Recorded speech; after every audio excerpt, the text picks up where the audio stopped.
ত্রিপুরায় বিজেপি সরকারের শাসনকালে মূল্যবৃদ্ধির কারণে মানুষের না খেয়ে মরার অবস্থা হয়েছে। বিস্ফোরক মন্তব্যে সিপিআই কমিউনিস্ট দলের রাজ্য কমিটির সদস্য সুব্রত চক্রবর্তীর।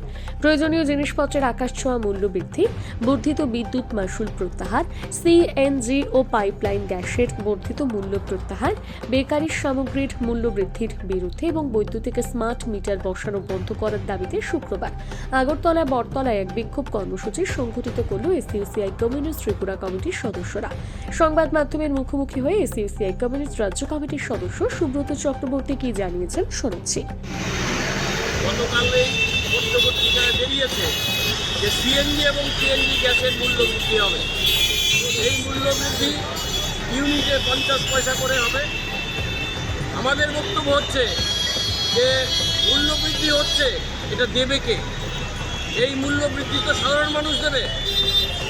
তাহলে সাধারণ মানুষের অবস্থা কি রাজ্যে?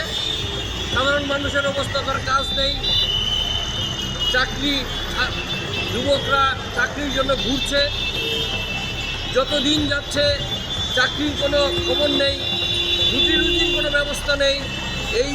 এই সময়ে জিনিসপত্রের দাম হু করে বাড়ছে। এই ব্যাপারেও সরকারের কোনো খেয়াল নেই। এই অবস্থায় দাঁড়িয়ে, এই সংকটের মুখে দাঁড়িয়ে আজকে যে মূল্য বৃদ্ধি ঘটল, এই মূল্য বৃদ্ধিতে রাজ্য সরকার এবং গেইট কেন বাড়ালো? গত বছরও বাড়িয়েছে, এবারও বাড়িয়েছে। এই যে বছর বছর বাড়াচ্ছে, দেবে কিন্তু জনগণ। যেই জনগণ আজকে নিঃস্ব, প্রায় তাদের কিচ্ছু নেই, দিশেহারা মানুষ। এই অবস্থায় সিপিআই কমিউনিস্ট মনে করে গরিব সাধারণ মানুষের দল হিসেবে রাজ্যে আমরাই একমাত্র দল, যেই দল গরিব সাধারণ মানুষের বিভিন্ন দাবি, জ্বলন্ত দাবিগুলো নিয়ে আমরা আন্দোলন গড়ে তুলি।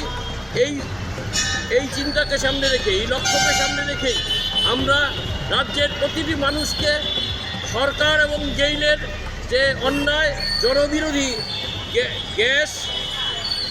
গ্যাসের যে মূল্য বৃদ্ধি হয়েছে, পাশাপাশি জিনিসপত্রের দাম বাড়ছে, এর বিরুদ্ধে দলমত নির্বিশেষে ঐক্যবদ্ধ আন্দোলন করে তুলতে, যাতে সরকার এবং গেইল বাধ্য হয় আমাদের এই দাবি মানতে এবং আমরা যেন এই অবস্থা থেকে মুক্তি পাই।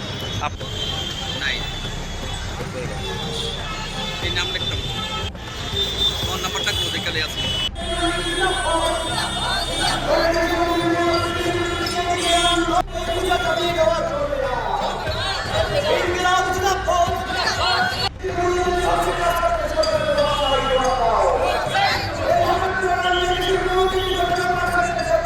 বিগ নিউজ, সবার আগে সবার সাথে।